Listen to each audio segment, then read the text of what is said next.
안녕하세요. 의왕우리교회 김성진 강도사입니다. 우리가 1, 2월 매일 성경 말씀을 묵상하면서 누가복음이라는 참 신약 성경에서 중요한 책을 우리가 묵상을 하고 있는데요. 우리 성도님들에게 어떠한 도움을 드릴 수 있을까 생각을 하다가요. 늦은 감은 있지만 누가복음을 어떻게 읽을 것인가라는 김경진 교수님의 책의 그 앞부분을 정리화해서 나누면 유익함이 있겠다라는 생각이 들어서 이렇게 영상을 제작하게 되었습니다. 처음으로 이러한 방식으로 영상을 만들게 되는데요. 이 시간에 한번 말씀을 나눠보고요. 그리고 또 기회가 된다면 여러 번에 걸쳐서 이 책을 정리해서 나눌 수 있으면 좋을 것 같다는 생각이 듭니다. 먼저 시작하면서 신약 성경에서 누가복음이라는 책이 얼마나 중요한 책인지 언급을 하면서 들어가려고 합니다. 첫 번째로 우리 분량면을 생각해 볼 수 있을 것 같은데요. 마태복음과 마가복음 그리고 요한복음과 더불어 사복음서 중에 하나인 이 누가복음은 이방인 의사인 누가가 저자인 책입니다. 누가는 누가복음과 함께 사도행전을 한 권의 책으로 적었는데요. 이 두 권의 책을 합치면 신약성경에서 분량이 얼마나 될까요? 신약성경에서 약 28%를 차지합니다. 바로 신약성경의 4분의 1을 누가 저자가 적었다라는 것이죠. 우리는 신약성경에서 가장 많이 책을 적은 사람 하면 사도 바울을 떠올릴 겁니다. 권수로는 그렇지만 분량면에서는 누가가 바울보다 더 많은 양의 신약성경을 기록한 저자입니다. 특별히 누가복음은 그 기록된 내용들 중에서 자그마치 3분의 1이 다른 복음서에는 기록되지 않은 내용들입니다. 3분의 1이요. 이 내용이 무엇인지, 누가복음만이 기록하고 있는 내용이 무엇인지 언급하는 것만으로도 누가복음이 얼마나 중요한 책인지 이해하는 데 도움이 될 것 같고요. 그리고 누가복음은 어떠한 성경책인지를 이해하는 데도 도움이 될 것 같습니다. 제가 몇 가지를 한번 언급을 드려보도록 할게요. 첫 번째로는요. 크리스마스 이야기입니다. 이 누가복음에 성탄절의 이야기가 없다면 크리스마스의 이야기는 매우 빈약할 것입니다. 여관방이 없어서 구유에 나신 아기 예수님에 대한 이야기, 그리고 크리스마스마다 빠지지 않고 나오는 예수님의 탄생을 축하하러 온 목자들의 이야기가 바로 누가복음에만 기록된 내용입니다. 또한 세례 요한의 기적적인 출생의 이야기도 누가복음에만 기록된 내용이죠. 그리고 여러 가지 누가복음에만 기록되어 있는 비유의 이야기들이 있는데요. 잘 아는 말씀들입니다. 선원한 사마리아인 비유, 그리고 어리석은 부자 비유, 돌아온 탕자 비유, 불의한 청지기 비유, 부자와 나사로의 비유, 무익한 종에 대한 비유입니다. 그리고 제가 참 좋아하는 기도와 관련된 비유인데 불의한 재판관의 비유. 이 비유도 누가복음에만 기록되어 있는 내용이죠. 그리고 누가복음에만 기록되어 있는 사건들이 있습니다. 바로 예수님의 공생애 동안에 예수님을 따르며 예수님의 필요를 도왔었던 갈릴리 여인들의 이야기. 이것도 누가복음에만 기록되어 있는 내용이고요. 그리고 여행 중인 예수님과 제자들을 맞아서 극진히 대접한 마르다와 마리아에 대한 이야기도 누가복음에만 기록된 내용입니다. 그리고 자기 소유의 절반을 가난한 자들에게 기꺼이 나눠주겠다라고 선언한 여리고의 세리장 사개오의 이야기도 누가복음에만 기록된 내용이죠. 그리고 엠마오 도상에서 부활 후 제자들에게 나타나신 이야기도 누가복음에만 기록된 내용입니다. 이렇게 살펴보면 복음서들마다 생각보다 많은 차이점들이 있다는 것을 보게 됩니다. 동일한 예수님의 공생의 이야기들을 담고 있는데 어떠한 복음서에는 기록되어 있고 어떠한 복음서는 생략하고 있고 어떠한 복음서에는 강조하고 있고 이러한 많은 차이점들을 우리는 발견하게 되는데 이러한 부분들을 우리가 어떻게 이해해야 할까 한번 살펴보려고 하는데요. 성경을 읽는 데 있어 특별히 복음서를 읽는 데 있어 두 가지 관점으로 읽는 방식이 있습니다. 복음서의 통일성의 방식으로 그리고 복음서의 다양성의 방식으로 우리가 성경을 볼 때 복음서의 통일성의 측면에서 보는 경우가 많이 있습니다. 이게 무슨 말이냐면 4개의 복음서가 있잖아요. 이 복음서들을 종합해서 하나의 이야기로 재구성해서 있는 방식입니다. 예로 고난주간이 다가오면 우리가 어떠한 말씀들을 묵상을 합니까? 예수님이 예루살렘에 입성한 이후부터 죽음과 부활의 이야기, 즉 예수님이 십자가에 달려 죽으시기 한 주 전의 이야기들을 하나의 스토리로 재구성하여 묵상을 하죠. 이것을 위해서 4개의 복음서의 이야기를 종합을 해야 합니다. 그래야 예수님의 한 주간의 예루살렘 이야기가 완성이 되기 때문이죠. 이러한 방식으로 누가복음의 한 본문을 묵상을 하는 경우도 있습니다.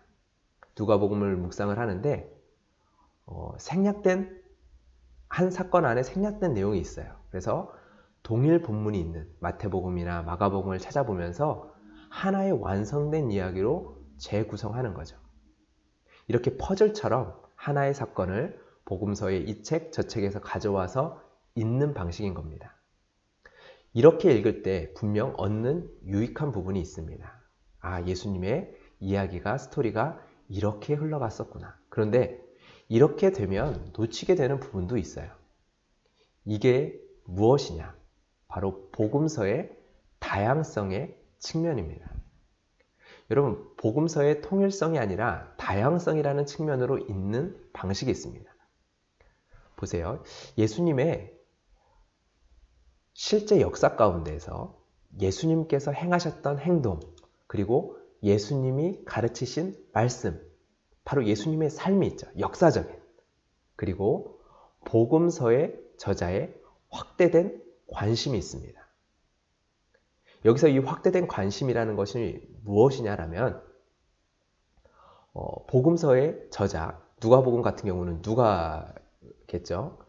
그 누가가 속한 교회 공동체가 있었을 것이에요. 그리고 그 교회 공동체가 처하고 있는 당시의 상황이라는 것이 있을 겁니다. 그리고 그 당시의 상황에 있는 누가복음을 읽는 청중이 있겠죠.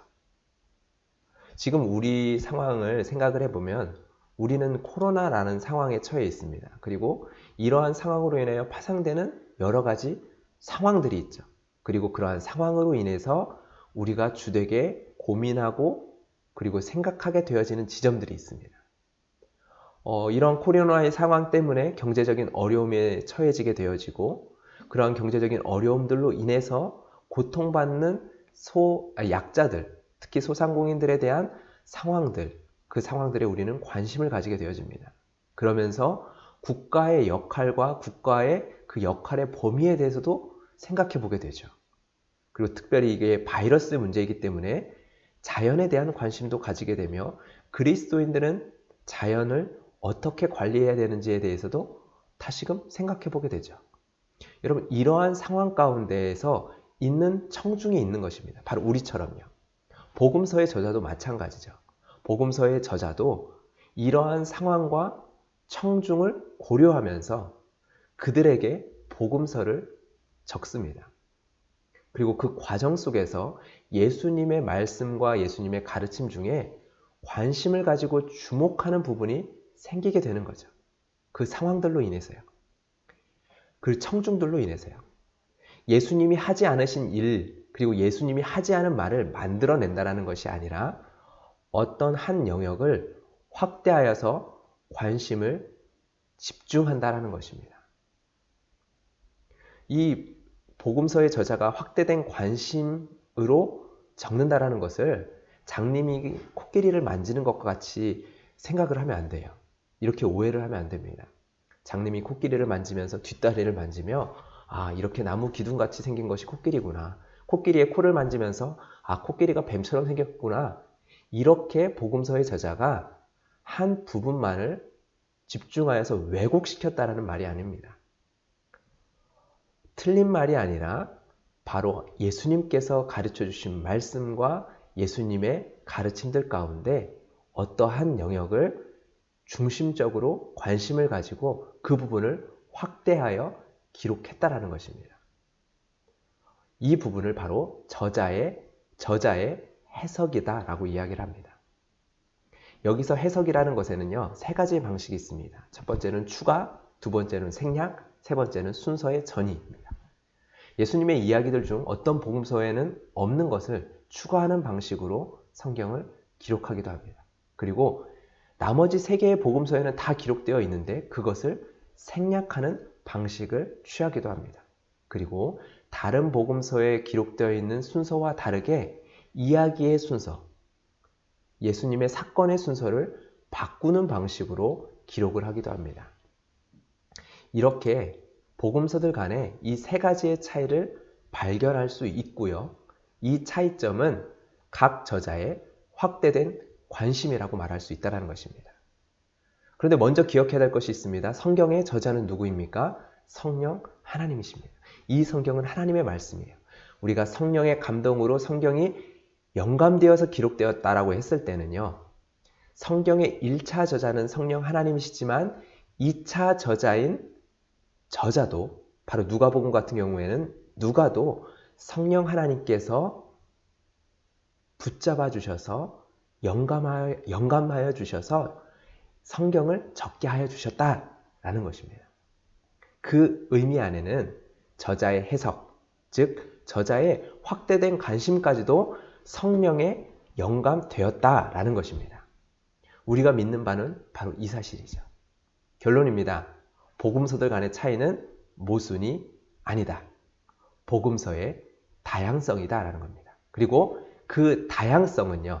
성경을 이해하는, 복음서를 이해하는, 누가복음을 이해하는 가장 중요한 지점입니다. 복음서들 간의 차이가 나타나는 그 부분은요. 바로 복음서마다의 그 본문이 가지고 있는 의미를 드러내주는 중요한 지점이 되기 때문이죠. 각 복음서마다 본문을 통해서 하나님께서 말씀하시는 하나님의 뜻이 있습니다. 누가복음을 통해서, 마태복음을 통해서 같은 사건이지만 마태복음을 통해서 하나님이 드러내시는 뜻과 누가복음을 통해서 드러내시고자 하는 뜻이 다를 수 있다는 거죠. 틀린 것이 아니라 하나님이 드러내고자 하는 뜻이 다를 수 있다는 거죠. 그리고 그것을 찾는 중요한 지점. 그래서 그 복음서의 특징을 드러낼 수 있는 지점이 바로 이 차이점입니다. 이러한 복음서의 다양성이라는 관점을 이해하면서 성경을 읽는 것, 그것이 어떻게 중요한지 한번 예시를 통해서 말씀을 한번 드려보도록 하겠습니다. 우리가 잘 아는 말씀인데요. 천국 비유를 말씀하시면서 천국은 이러하다라고 이야기하면서 씨 뿌리는 비유를 주님께서 말씀해 주시는데 거기에 옥토에 대한 말씀이 있습니다. 그런데 그 옥토에 대한 예수님의 말씀에 저자의 해석이 각각 다릅니다. 한번 읽어보도록 하겠습니다. 마가복음은 좋은 땅에 뿌려졌다라는 것은 곧 말씀을 듣고 받아. 어떻게 합니까? 말씀을 듣고 받아서 바로 결실합니다. 30배, 60배, 100배의 결실을 하는 자니. 마태복음은 어떻게 기록합니까? 좋은 땅에 뿌려졌다라는 것은 말씀을 듣고 깨닫는 자니. 결실하여 어떤 것은 100배, 어떤 것은 60배. 말씀을 듣고 깨닫는 자니. 누가복음, 우리가 중요하게 살펴봐야 될 이제 누가복음은 어떻게 기록하고 있습니까? 조금 더 전혀 다른 각도에서 표현하고 있습니다. 좋은 땅에 있다라는 것은 착하고 좋은 마음으로 말씀을 듣고 지키어 인내로 결실하는 자니라. 여러분 이것을 이해하기 위해서는요. 먼저 이제 마태복음을 생략하고요. 마가복음과 누가복음을 비교하면서 각 책의 특징을 생각해 보아야 합니다. 한번 표로 정리해 보았는데요. 여러분 마가복음과 누가복음은요. 종말론에 대한 차이가 있습니다. 마가복음은 임박한 종말에 대한 강조가 되어 있는 책입니다. 그래서 임박한 종말의 때를 살아가는 제자들에게 급진적인, 과격한 제자도의 삶을 요구하는 말씀들이 많이 있어요. 그래서 오늘 말씀에도 동일하게 그것이 반영되어 있습니다. 말씀을 듣고 받아 바로 결실하러 나아가야 돼요. 이것이 바로 옥토와 같은 땅입니다. 이에 비해서 누가복음은요. 누가복음이라는 책 자체가 임박한 종말에 대한 말씀이 다른 복음서에 비해서 약하게 기록되어 있습니다. 없는 것은 아니지만 강조가 덜 되어 있어요. 도리어 지체되고 있는 종말에 대한 가르침이 포함되어 있습니다. 임박한 종말이 아니라 그 종말이 다시 오시마 약속하신 그 예수님의 그 재림이 지체되고 있는 것에 대한 가르침이 포함되어 있어요. 누가복음에 보면 마태복음 25장에 나오는 달란트 비유와 비슷한 비유가 나옵니다. 바로 문화의 비유인데요. 누가복음은 이 문화의 비유를 시작하면서 가장 처음에 누가복음의 특징을 잘 보여주는 한 구절을 적고 있습니다. 누가복음만 기록하고 있는 내용이에요. 제가 읽어보겠습니다. 그들이 이 말씀을 듣고 있을 때에 비유를 더하여 말씀하시니 이는 자기가 예루살렘에 가까이 오셨고 그들은 하나님의 나라가 당장에 나타날 줄로 생각함이더라. 지금 누가복음은 종말이 기대하는 것처럼 임박한 것이 아니라는 것을 말하고 있습니다. 그리고 그러한 배경 속에서 옥토에 대한 설명도요, 마가복음과 마태복음과 다르게 해석하여 보여주고 있습니다. 말씀을 듣고 지키어 인내로 결실하는 자, 말씀을 듣고 지켜내기 위하여 인내하는 하루하루의 일상의 삶에 대한 이야기를 누가복음은 강조하고 있는 거예요. 여러분, 이 둘 다 틀린 말이 아니고 하나님의 말씀입니다. 이 둘 다 하나님의 말씀이죠. 우리는 이 땅을 살아가면서 임박한 종말의 때를 바라보면서 다시 오실 주님을 소망하며 급진적인 제자의 모습으로 예수님을 쫓아가야 합니다. 맞아요. 우리가 가져야 될 모습입니다. 이 종말의 때를 살아가면서 이 땅에 소망함을 두지 아니하고 오직 하늘만을 바라보며 살아가야 될 우리의 삶. 그런데 여러분, 또한 우리는 주님이 언제 오실지 알지 못하기에 이 땅을 살아가는 하루하루의 일상의 삶 속에서 하나님의 말씀대로 지키며 인내하며 열매를 맺는 삶을 살아가야 합니다. 누가복음은요, 이 후자를 주목하는 것입니다. 그래서 누가복음은 날마다 라는 단어로 표현되는 일상을 중요시하는 책입니다. 그것을 대표적으로 보여주는 구절이 있습니다. 여러분, 마가복음 8장 34절, 누가복음 9장 23절 동일 본문입니다. 차이점이 보이시나요? 제가 한눈에 보이도록 이렇게 말씀을 적었는데요. 동일한 본문인데 한 단어가 누가복음에는 첨가되어 있습니다. 마가복음에는 생략되어 있고요. 어떤 단어죠?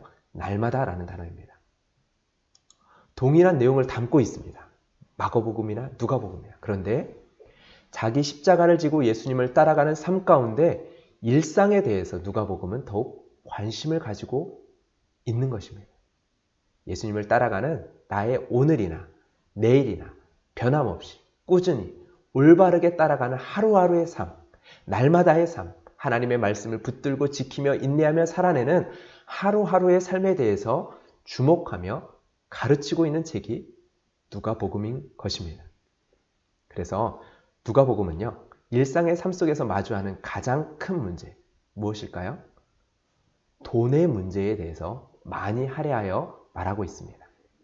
누가복음의 특징에 대해서 앞으로 살펴볼 건데요. 그 특징 가운데 하나가 바로 누가복음은 소외된 자에 대한 관심이 많다라는 것이고 그 소외된 자에 대한 구제를 강조한다는 것입니다.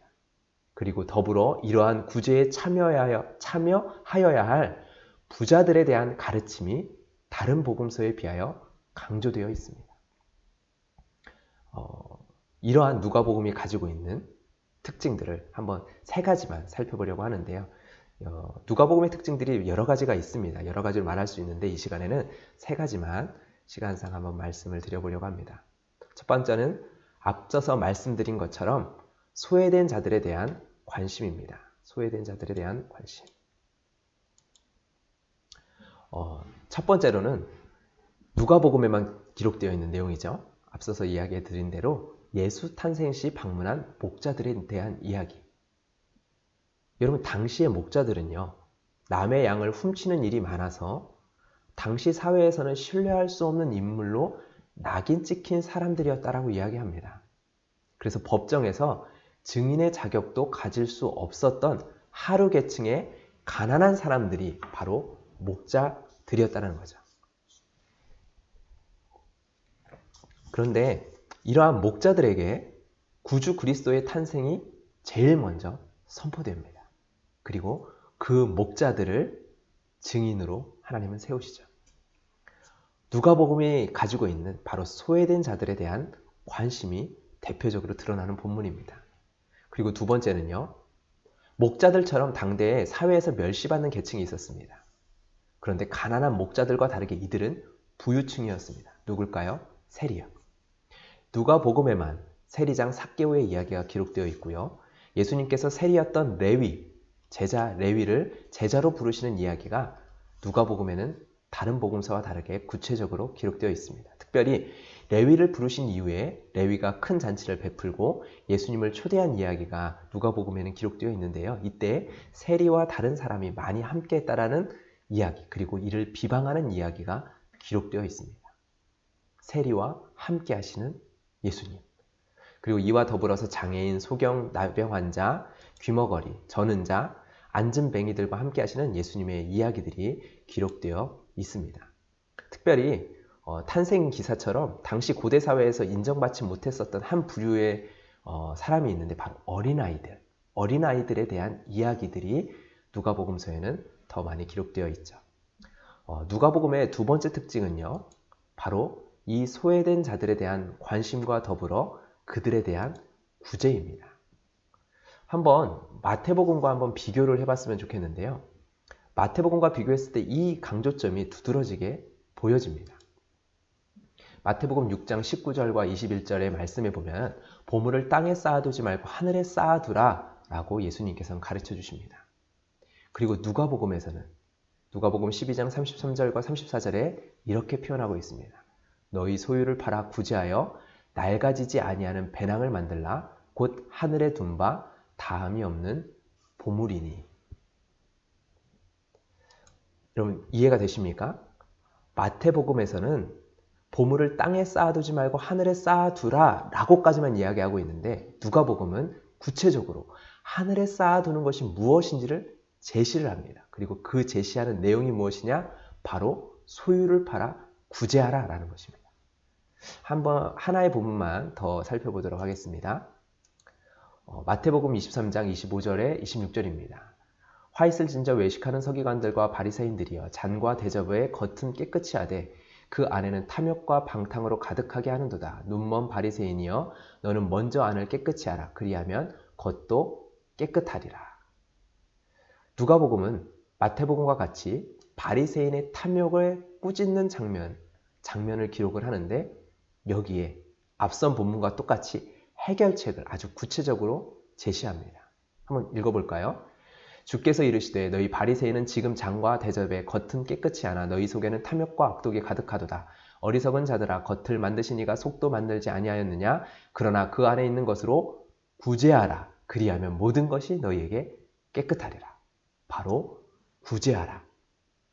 구체적인 해결 방법을 구제로서 제시를 하고 있습니다.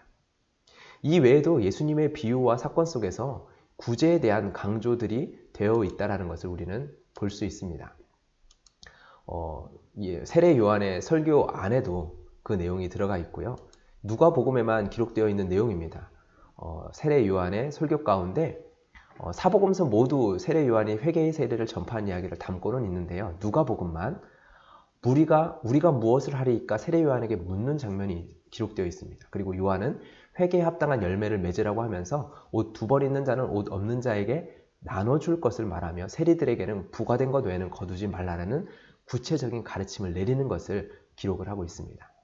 그리고 선한 사마리아인의 비유도 누가복음에만 나오는 비유인데 내 이웃을 내 자신같이 사랑하기 위해서 누가 내 이웃입니까? 묻는 율법학자에 대한 예수님의 대답이죠. 그 외에도 만찬의 비유, 불의한 청지기의 비유, 부자와 나사로의 비유, 그리고 또한 부자와 관원을 만난 사건, 삭개오의 이야기 등등이 바로 구제를 명령하신 그리고 구제에 대한 관심을 가지고 있는 누가 저자의 대표적인 이야기들입니다.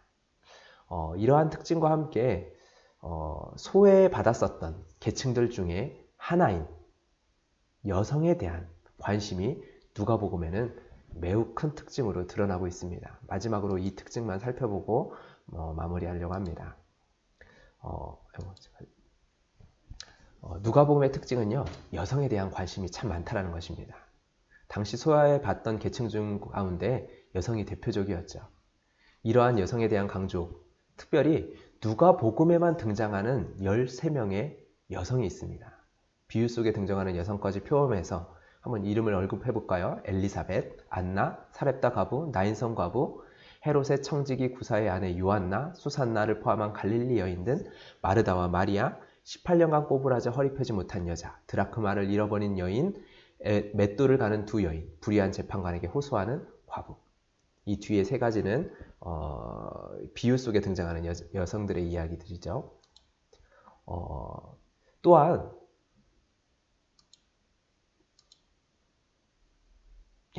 예수님을 따르는 제자들 가운데 남자들만 있던 것이 아니라 여자들도 제자들 가운데 동참했다라는 것을 누가복음만이 보여줍니다.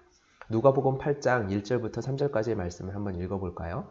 그 후에 예수께서 각 성과 마을에 두루 다니시며 하나님의 나라를 선포하시며 그 복음을 전하실새 12제자가 함께하였고 또한 악귀를 쫓아내심과 병고침을 받은 어떤 여자들 곧 7 귀신이 나간 자 막달라 마리아라 하는 마리아와 헤롯의 청지기 구사의 아내 요한나와 수산나와 다른 여러 여자가 함께하여 자기들의 소유로 그들을 섬기더라.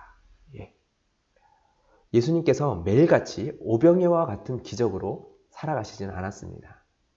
제자들이 모든 소유를 버려두고 예수님을 쫓았지만 그들의 사역을 위해서는 뒤에서 물질적인 후원을 해주는 사람들이 필요했는데 특별히 이 일에 여성들이 앞장서서 예수님을 따르며 도왔다라고 누가복음은 기록을 하고 있습니다. 특별히 재미있는 거는요. 누가복음과 한 권의 책이 있죠. 바로 사도행전. 그 사도행전 9장 36절에 보면요. 여제자라는 단어를 성경에서 유일하게 사용을 합니다. 여제자. 그리고 누가복음만이 표현하고 있는 또 하나의 표현이 있는데요. 바로 아브라함의 딸이라는 표현입니다. 누가복음 13장 10절부터 17절까지 보면요. 꼬부라져서 허리를 펴지 못하는 한 여인의 이야기가 나옵니다. 당시의 소외계층이었던 여성으로서 거기에 귀신까지 들려 앓으며 꼬부라져 허리를 펴지 못하는 질병까지 가지고 있는 여성. 참 참담한 여성이죠. 참담한 상황이죠. 근데 예수님께서는요. 이 여성에게 아주 놀라운 말씀을 하십니다. 예수님께서 안식일에 회당에서 안수함으로 이 여자를 고치셨거든요. 그런데 그날이 안식일이었기 때문에 회당장은요. 예수님께 분을 내어서 그와 함께한 무리들을 향하여 막 꾸짖습니다. 그때 예수님께서는요. 회당에 모인 모든 무리 앞에서 이렇게 선포를 하시죠. 제가 한번 읽어보겠습니다. 그러면 18해 동안 사탄에게 매임받은 이 아브라함의 딸을 안식일에 이 매임에서 푸는 것이 합당하지 아니하냐. 아브라함의 딸을. 여러분, 온 무리 앞에서 예수님께서는 하나님의 언약의 존귀한 자녀로 한 여자를 높이시는 것입니다. 18년 동안 사탄에게 매임받으며 누구에게도 인격적인 대우를 받을 수 없었던 한 여성이 처음으로 자신을 인격적으로 대우하시며 하나님의 존귀한 언약의 자손으로 온 무리들 앞에서 선포해 주시는 말씀을 지금 듣고 있는 것입니다. 매우 놀라운 말씀이죠. 그리고 마지막으로 우리 누가복음의 여성에 대한 관심이 얼마나 강조되어 있는지 바로 여성과 남성의 이름이 짝을 이루어서 나타나고 있는 모습을 통해서도 우리는 발견할 수 있습니다. 사가랴와 엘리사벳, 요셉과 마리아, 시므온과 안나, 나아만과 사렙다 가부, 양을 잃은 목자와 돈을 잃은 여인, 맷돌 가는 두 여자와 잠자는 두 남자. 여러분 이것도요. 당시에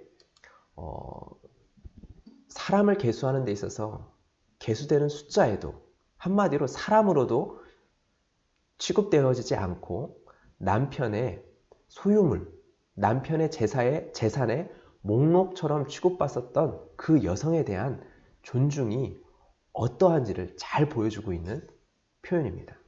바로 화면이 넘어갔네요.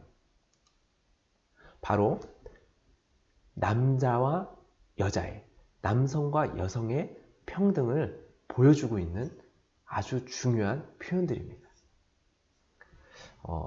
이거 외에도요. 누가복음에는 여러 가지 살펴볼 중요한 특징들이 있는데 이 시간에는 좀 내용을 시간상 한번 정리를 해보려고 합니다. 너무 길면 또 힘드시니까요. 이 외에도 누가복음이 가지고 있는 특징들 가운데 기도와 성령에 대한 강조가 있습니다. 이거는 다음 기회가 되면 한번 더 살펴보기로 하고요. 지금까지 살펴본 특징이 수평적인 관계에 대한 것이었다면 기도와 성령에 대한 강조는 바로 수직적인 관계에 대한 것이라고 할 수 있겠죠. 누가복음은요, 참 균형 있는 책입니다. 바로 이 둘을요, 매우 균형 있게 강조하고 있는 책이기 때문입니다. 영적인 것에 대한 강조와 함께 균형 있게 우리가 이 땅에서 살아가는 일상에서의 삶, 수평적인 관계에 대한 강조를 하고 있는 책이 바로 누가복음입니다. 이 부분들은 다른 시간들을 통해서 더 살펴보기로 하고요. 이 시간에 한번 정리를 해보도록 하겠습니다. 오늘 우리는 누가복음이 가지고 있는 특징들을 몇 가지 살펴보았습니다. 그리고 이 내용은 누가가 관심을 가지는 내용이 아니라 누가를 통해서 우리에게 보여주시는 하나님의 관심입니다. 하나님의 관심. 하나님께서는 우리가 이 땅에서 살아가는 우리의 일상의 삶에 대해서 많은 관심을 가지고 계신 분이십니다. 모든 소유물을 포기하고 예수님을 쫓는 급진적인 제자도, 마라나타 다시 오실 그 주님을 쫓아 살아가는 제자의 삶도 중요하고 우리가 기억해야 될 제자의 모습입니다. 그리고 또한 우리가 놓치지 않아야 될 부분이 있습니다. 바로 누가복음을 통해서 우리에게 주시는 말씀이죠. 하나님이 주신 재물을, 내가 가진 소유권을 포기하고 어떻게 잘 사용하며 하나님의 청지기로 이 땅에서 하루하루를 살아가야 하는지. 여러분, 이것이 바로 우리가 누가복음을 통하여 배우고 주목하게 되어지는 부분입니다. 우리가 일상의 삶 속에서 자기 십자가를 지고 날마다 주님을 쫓는 삶, 주님을 따르는 삶이 무엇인지, 주님이 기뻐하시는 그 열매를 맺는 삶이 무엇인지, 나에게 주어진 이 땅에서의 삶, 날마다의 삶이 어떠한 의미를 가지고 있는지 누가복음은 우리에게 잘 보여줍니다. 그래서요, 누가복음을 묵상할 때 누가복음의 말씀을 통해서 하나님은 우리에게 질문하실 것입니다. 너에게 예수는 누구이냐? 너가 가지고 있는 것들은 누구의 것이냐? 너는 어떠한 삶을 살아갈 것이냐? 어떠한 열매를 맺을 것이냐? 여러분, 예수님은 우리에게 어떠한 분이신가요? 누가복음은 우리에게 예수님이 로드, 우리의 주인, 퀴리오스라고 이야기합니다. 누가복음 15회에 걸쳐서 예수를 주로 호칭하는데요. 마태, 마가복음과 다르게 누가복음만의 독특한 특징입니다. 바로 예수님이 바로 우리가 살아가는 일상의 삶의 참 주인이다라는 것을 드러내는 거죠. 그렇기에 우리는 우리를 향하여 청지기로 살라는 삶의 명령을 누가복음을 묵상할 때마다 마주하게 됩니다. 주인이 아니지만 주인과 같이, 주님 앞에서 우리가 종이 아니지만 종처럼 살아가야 하는 청지기의 삶에 대한 명령을 우리는 누가복음을 통해 마주하는 거죠. 오늘도 우리는 우리가 살아가는 일상의 삶 속에서 나에게 예수는 누구신지에 대한 질문과 대답 속에서 살아갑니다. 내가 가지고 있는 것들이 누구의 것인지에 대한 질문 속에서 대답을 하며 살아갑니다. 누가복음은 향유를 부은 여인의 이야기를 통해, 그리고 예수님께 헌신한 갈릴리 여자들의 헌신의 이야기들을 통해, 그리고 선한 사마리아인의 이야기들을 통해 의로운 청지기의 삶이 무엇인지를 보여주고 가르쳐줍니다. 그리고 우리에게 도전합니다. 너는 나를 누구라 하느냐? 여러분, 내가 가진 것들로 나의 존재를 증명하며 살아가는 세상이 있습니다. 내가 가진 것들로 나의 존재를 증명하며 나의 존재를 그렇게 증명받음으로 삶의 만족을 누리는 세상이 있습니다. 그리고 그 세상 속에서 우리는 살아가죠. 그런데 우리는 그 세상 속에서 나를 찾아오시기 위해 인간의 몸을 입고 오신, 자신의 생명을 내어주신 하나님의 사랑으로 나의 존재를 확인받는 삶을 살아갑니다. 바로 하나님의 그 사랑으로, 예수님의 그 십자가의 사랑으로, 예수님의 그 찾아오심으로 나의 존재를 확인받는 삶을 우리는 살아갑니다. 그리고 그 사랑으로 내 이웃의 존재를 높여주는 삶을 살아갑니다. 내게 은과 금은 없지만 내게 있는 예수 그리스도의 이름으로 멸시와 차별과 슬픔의 자리에서 주저앉아 있는 자들을 일으켜 세울 수 있는 우리의 삶으로 하나님께서 우리를 초대하고 계십니다. 여러분, 그러기 위해서 우리는 먼저 세상에서 소외받고 배척당하고 멸시받으며 무시받을 수밖에 없는 사람들을 예수님이 어떻게 대하시는지를 보아야 합니다. 그들에게 어떠한 가치를 부여하시는지를 누가복음의 말씀을 통하여 보아야 합니다. 그들이 바로 우리이기 때문이죠. 하나님께서 세상의 존재 방식을 깨트리십니다.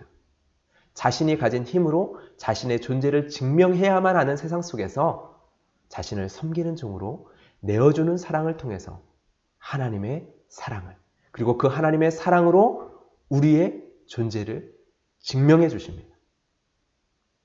자신이 가진 힘으로, 자신이 소유한 것들로 자신의 존재를 증명하는 세상 속에서 사람들은 차별과 배척과 소외를 받습니다.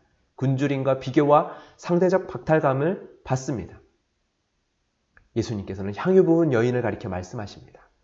사함을 받은 일이 적은 자는 적게 사랑한다라고요. 그런데 향유 부은 여인은 여전히 사회 속에서 부정한 여인, 지워지지 않을 과거를 가지고 있는 여인이었지만 예수님께서 그를 향하여 선포하십니다. 내 죄 사함을 받았느니라. 모든 사람들의 시선 속에서 고개 숙이고 엎드린 한 여인을 모든 사람들 앞에서 존귀히 일으켜 예수님께서는 세우시죠. 그렇습니다. 예수님께서 가르치시고 몸소 보여주신 하나님의 나라는 부족함이 없는 나라입니다. 우리가 가진 무엇인가로 우리의 존재를 증명해야 되는 나라가 아닙니다. 심지어는 우리가 가진 믿음으로 나를 증명해야 되는 나라가 아닙니다. 오직 그 나라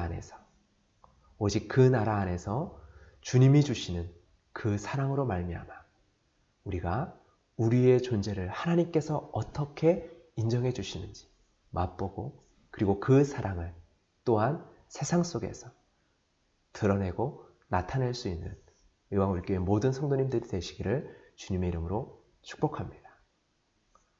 노래 제목처럼요. 오늘도 거꾸로 강을 거스러 오르는 저 힘찬 연어처럼 저와 여러분이 속해 있는 이 세상을 거슬러 올라서 하나님의 사랑으로 생명을 낳는 예수님을 따르는 제자가 되시길, 그렇게 날마다 오늘 하루의 삶을 주님을 쫓아 살아가는 여러분들이 되시기를 주님의 이름으로 축복하며 기도드립니다. 계속적으로 누가복음 말씀을 묵상하시며 이 풍성한 은혜를 누리시기를 소망합니다. 오늘의 강의는 여기까지 마치도록 하겠습니다.